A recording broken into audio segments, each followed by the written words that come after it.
El ejército israelí profundiza su campaña militar contra Hamás en Gaza y Hezbolá en el sur del Líbano. En este último, uno de los ataques dañó un cuartel de la ONU, causando heridas al menos a 2 cascos azules. Sobre el papel de la llamada Fuerza de Contención de la ONU en la frontera libanesa-israelí creada tras la última guerra entre Israel y Hezbolá, hablaremos en esta edición de Noticias. Soy Jenny Pérez, aquí en Berlín. Destacamos: un ataque israelí al cuartel de la ONU en el Líbano dejó heridos a 2 cascos azules. La misión de Naciones Unidas denuncia que los ataques son repetidos y deliberados. Este último hecho amenaza con una escalada diplomática entre el gobierno israelí y la ONU. La monstruosa tormenta Milton abandona la costa este de Florida en dirección a las Bahamas. Deja tras sí un rastro de destrucción y muerte, con ráfagas de vientos de más de 200 kilómetros por hora. Ampliamos desde Tampa, Florida. Y en Colombia, activistas medioambientales de los ríos luchan por proteger el río Atrato de la minería ilegal y la alta contaminación. Una lucha que, sin embargo, deben realizar en medio de amenazas y el abandono.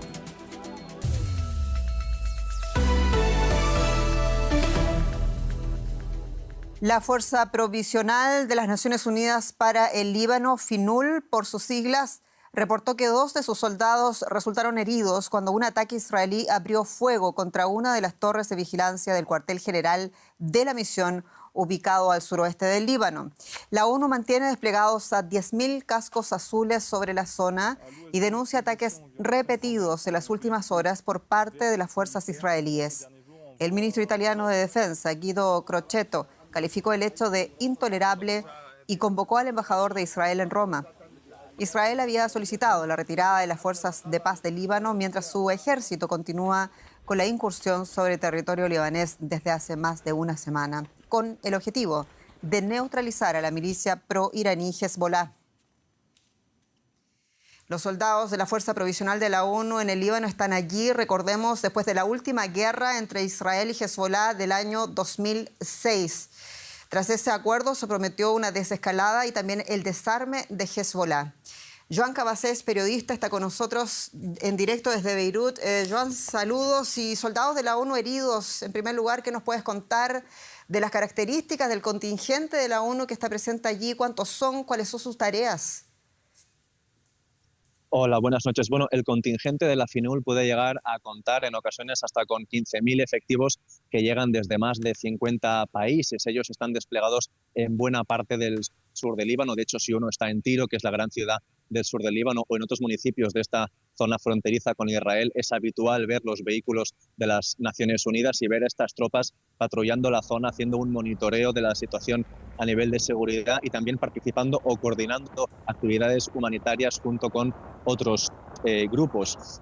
Ahora, sin embargo, la preocupación sobre el terreno en el sur del Líbano es mayúscula, porque la población civil percibe que si el ejército de Israel se atreve a bombardear directamente posiciones de las Naciones Unidas, que es un actor eminentemente de paz, no habrá nada ni nadie que esté a salvo. De hecho, hay que recordar que en las últimas jornadas se registran ataques israelíes contra centros médicos y también contra estaciones de bomberos. Todo parece indicar que Israel quiere limpiar el sur del Líbano de cualquier presencia humana, incluida la de la FINUL, pero la FINUL insiste por ahora en que no tiene planeado abandonar sus posiciones.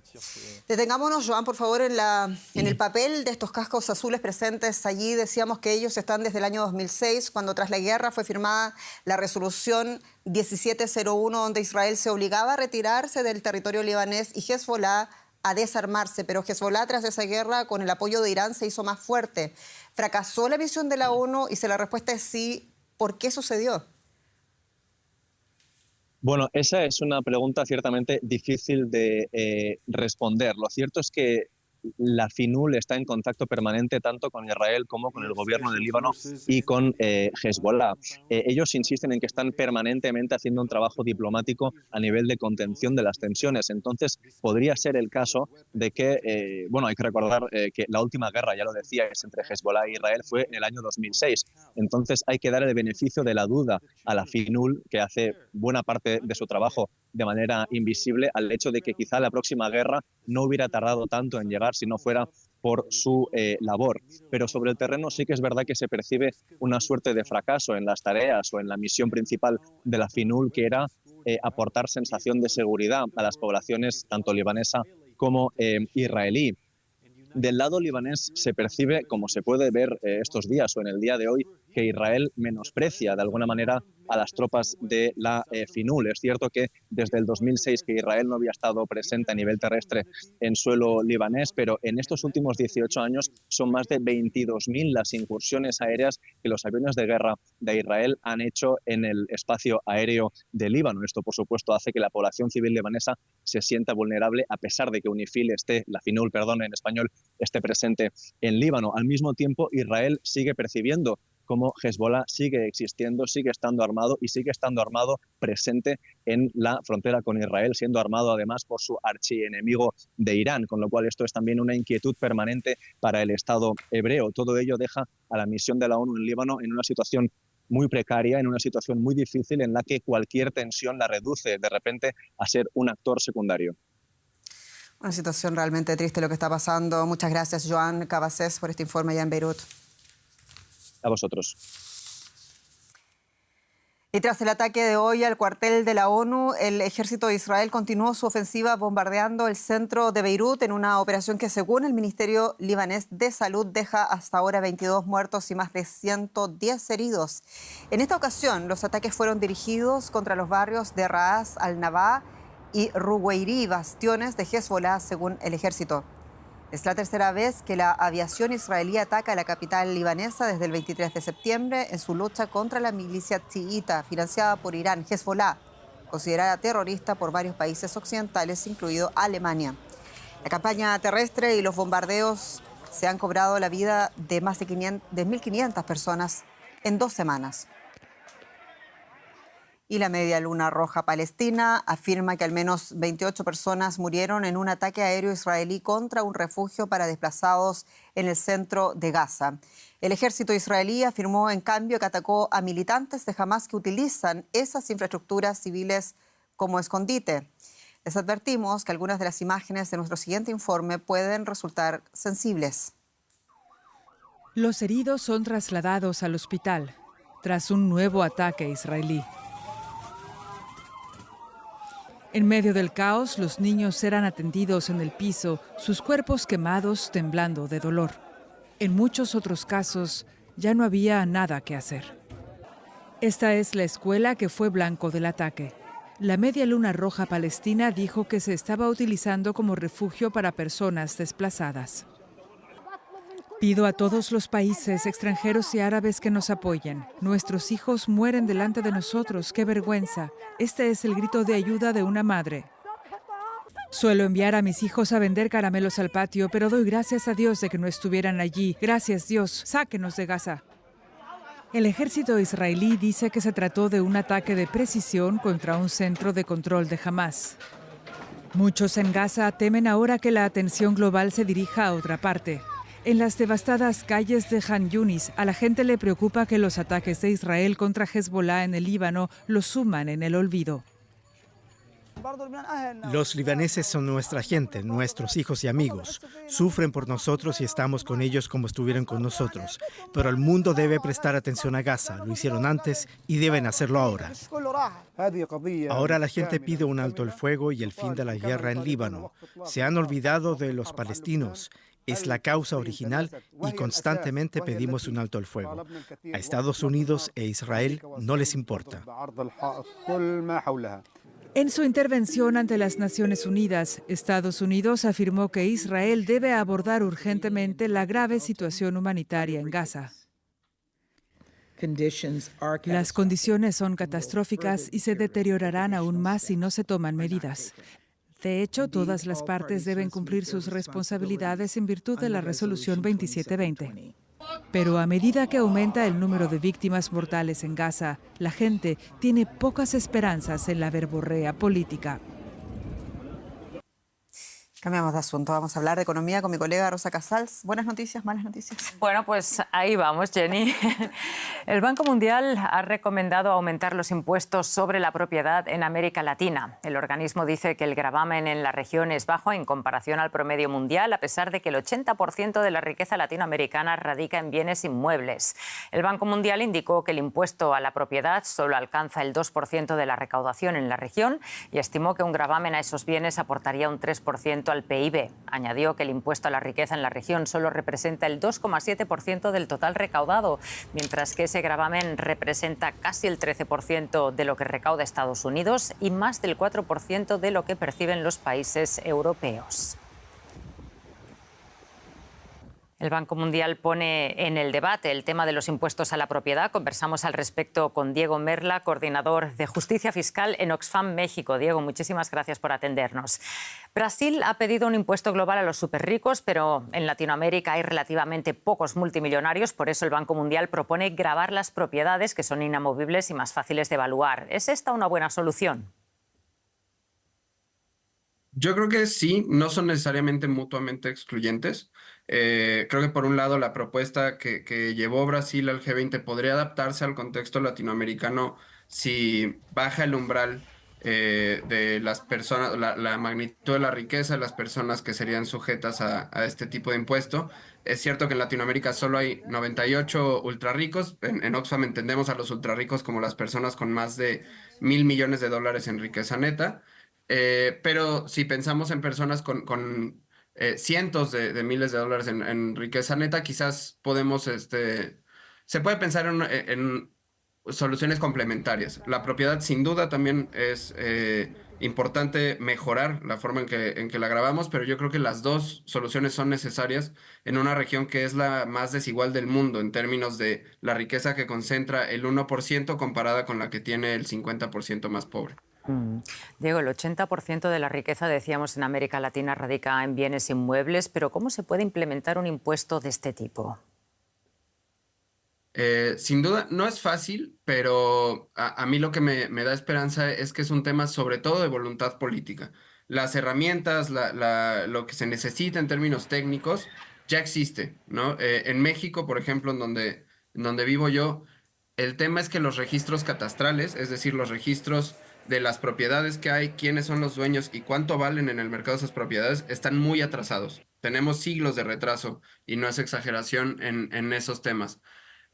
También son impuestos que gestionan las administraciones municipales, es decir, los gobiernos locales, los más pequeños y los que tienen menos recursos. Entonces, creo que es un impuesto que se recauda muy mal, pero que no sería difícil recaudar mejor con un poco de coordinación política, con asesoría técnica del gobierno federal y los gobiernos federales a los gobiernos subnacionales, y que además podría ayudar no solo a atender la desigualdad de riqueza en la región, sino también muchas veces las desigualdades regionales que hay entre adentro de los países, entre algunos municipios, algunos estados y la federación o el resto del país. Entonces, por un lado, sí se recauda muy mal, es mala noticia, pero es muy buena noticia que el Banco Mundial ponga el foco en este tipo de impuestos, y es buena noticia también que hacerlo mejor, sobre todo, es un tema de voluntad política. Estamos hablando de gravar las propiedades y usar ese dinero para aumentar el gasto social en salud, educación, infraestructura. Brevemente, por favor, Diego, ¿por qué es tan difícil gravar a los ricos?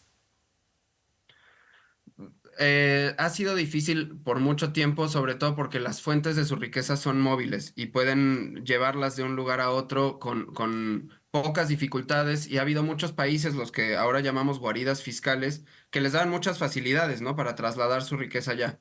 Afortunadamente ahora creo que cada vez hay más coordinación, más transferencia de información interbancaria, registros de beneficiarios finales que permiten cada vez tener mejor ubicada dónde está la riqueza y permiten también pensar en soluciones que impliquen que los más ricos paguen más impuestos, y esos impuestos después, como bien decías, se usen para combatir, por ejemplo, la pobreza extrema, para hacerle frente a la crisis climática, para adaptación y mitigación climática.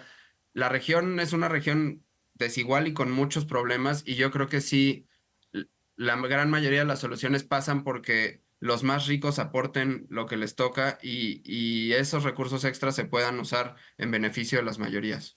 Diego Merla de Oxfam, muchísimas gracias por darnos tu punto de vista. Un saludo. Encantado, hasta luego. Y nos fijamos en el dato de inflación de Estados Unidos que hemos conocido hoy, tema importante de la campaña presidencial. La inflación cayó en septiembre respecto al mes anterior, aunque un poco menos de lo esperado, ubicándose en el 2,4% interanual frente al 2,5% de agosto. Los datos publicados por el Departamento de Trabajo dan cuenta también de una subida mensual de los precios del 0,2%, manteniendo el ritmo de los últimos 2 meses. Igualmente, ambos datos están un poco por encima de las previsiones de los analistas. Este fue el último índice de precios al consumo que se publica antes de las elecciones del 5 de noviembre que enfrentan a Kamala Harris y al republicano Donald Trump. De cara a los comicios, existe una brecha entre los datos que muestran una economía sana y la sensación de varios estadounidenses que perciben un fuerte aumento de precios desde 2021. Y seguimos en Estados Unidos. Jenny, ¿cómo están las cosas tras el paso del huracán? Tema también que se mete y de lleno en el último tramo de la campaña electoral de los Estados Unidos, el poderoso huracán Milton. Tocó tierra la noche del miércoles como huracán de categoría 3 y arrasó el centro del estado de Florida de este a oeste, provocando inundaciones, tornados mortales. Esta mañana se vio con claridad la magnitud de la destrucción que causó Milton durante toda la noche, que registró vientos de hasta 165 kilómetros por hora. En la bahía de Tampa, el huracán arrancó el techo del estadio de béisbol de los Rays. Además, centenares de miles de personas fueron evacuadas y al menos 10 murieron. El fenómeno dejó además a casi 3,5 millones de hogares sin electricidad. La devastación se extiende de costa a costa. El huracán Milton destruyó casas y el muelle en Venice, en la costa oeste de Florida. Unas 2 semanas después de que otro poderoso huracán, Helene, arrasara el estado. Ahora con Milton aquí, hemos perdido garajes nuevos, nuestro muelle está destruido y hay daños en los techos causados por objetos que salieron volando. En Clearwater, los servicios de emergencia rescataron a personas atrapadas en sus hogares a causa de las inundaciones que superaron el metro de altura. En Tampa, muchas vías quedaron bloqueadas. Muchos hogares estaban totalmente inundados. No sé qué decir, es demasiado. Nunca había visto nada parecido. Las autoridades prometieron una reconstrucción rápida. Nos recuperaremos de inmediato, así que tenemos que ponernos manos a la obra. Nuestra gente ya está trabajando, recogiendo los escombros. Todo volverá rápido a la normalidad. En San Petersburgo hubo que cortar el agua potable en toda la ciudad. A los residentes les aconsejaron emplear agua hervida. Aquí el viento derrumbó una grúa y arrancó el techo de un estadio. A pesar de los severos daños en todo el estado, el gobernador de Florida aseguró que el balance no es tan malo como se esperaba. Lo que podemos decir es que la tormenta fue seria, pero afortunadamente no tan grave como esperábamos. Los residentes de Florida podrían seguir enfrentándose a nuevas tormentas tropicales pronto. La temporada de huracanes en el Atlántico se extenderá hasta finales de noviembre. Las autoridades siguen evaluando los daños, más de 3 millones sin electricidad, decíamos. Se espera que la cifra de fallecidos también aumente conforme avancen esas tareas de los equipos de rescate. Al respecto habló el presidente Joe Biden. Escuchemos lo que dijo. Bajo mis órdenes, el secretario de Defensa Austin ha proporcionado recursos tanto para Florida por el huracán Milton como a los estados afectados por el huracán Helene. Cuando más capacidades estén disponibles, evaluaremos las necesidades urgentes. Podemos conseguir lo que necesiten. Y hay un periodista que ha sido testigo del furioso paso de Milton por Florida. Es Alexis Fuentes, quien nos acompaña directo desde Tampa, Florida. Alexis, me da realmente mucho gusto verte. ¿Cuál es el balance a esta hora? ¿Cuán grande ha sido el impacto? Hola Jenny, el huracán Milton tocó tierra un poco más al sur de lo que se había previsto inicialmente. Las zonas de Tampa, que es la principal zona metropolitana en la costa oeste de la Florida, no vimos esa penetración del mar, esas inundaciones que inicialmente se habían anunciado. Sin embargo, hay varias comunidades, sobre todo en zonas bajas, que han estado completamente inundadas. Hace unas 2 horas, aquí donde estoy, no se podía caminar precisamente por el nivel del agua. La preocupación de muchos, recoger todo el escombro y también conseguir gasolina, es lo que están haciendo, por ejemplo, ahora mismo estas personas que están detrás de mí en una gasolinera. En otros puntos de la Florida la situación sí es mucho más crítica, se reportan más de 10 muertes, la mayoría de ellas como resultado de tornados que se registraron incluso antes de que Milton comenzara a atravesar la Florida de oeste a este en zonas que no estaban tan preparadas porque inicialmente no estaban dentro de ese cono de trayectoria. Ahora viene el momento de seguir constatando los daños. Hay zonas a las que todavía no se puede acceder, por lo tanto no hay mucha claridad, a pesar de que han pasado varias horas, de cuál fue el impacto de Milton de manera general en toda esta zona. Vemos también como la señal es bastante inestable, una señal en un lugar todavía de catástrofe. Alexis, ¿cuál es el plan de las autoridades locales y federales también para movilizar los recursos en ayuda de los miles de afectados? ¿Está llegando la ayuda en forma oportuna? La ayuda está llegando. FEMA es la agencia federal que se encarga de responder a casos de emergencia, como lo son los huracanes, fenómenos de este tipo. Y desde un inicio dijeron que la ayuda estaba disponible, está llegando. Hemos visto, por ejemplo, a empleados de compañías de electricidad que están arribando a Tampa y a otros puntos de la Florida, prácticamente desde todo el país, porque más de 3 millones de personas están sin corriente. Qué bueno que mencionas eso de la señal, porque nos afecta a nosotros, pero también a muchas personas que están intentando comunicarse con sus familiares. Aunque el daño no fue tan grande, es muy difícil establecer llamadas telefónicas con personas que están aquí en el área de la bahía. Si usted nos está viendo desde cualquier otro punto y tiene seres queridos aquí en esta zona, mucha paciencia, mucha calma, se intenta comunicarse con ellos y no puede. Viene una noche otra vez a oscuras porque no hay servicio eléctrico, pero afortunadamente esta vez sin lluvia y sin los fuertes vientos que vimos anoche. Jenny. Esa es la inestabilidad. Nos alegramos de cada palabra que nos has contado, Alexis Fuente. Gracias, allá en Tampa, Florida.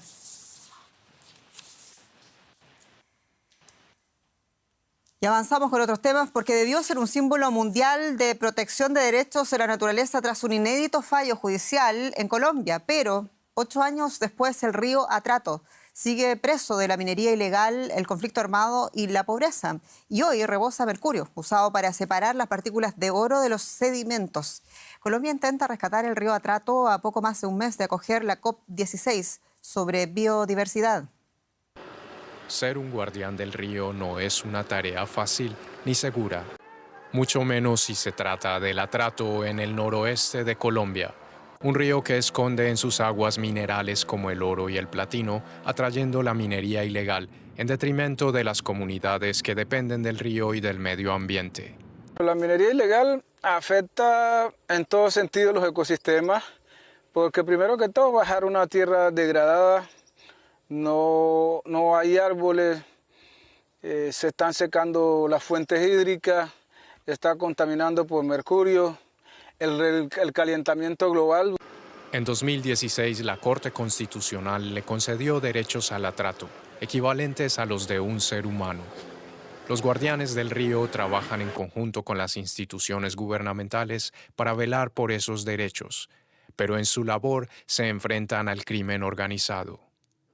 Le da uno un poco de tristeza, mucha tristeza me da, cuando veo cómo con frecuencia pasa maquinaria sin ningún control, llegan a nuestros territorios y donde quizás nosotros no podemos también a veces ni siquiera hablar porque llega la minería con el actor armado y nos toca quedarnos a nosotros ahí con la boca en silencio.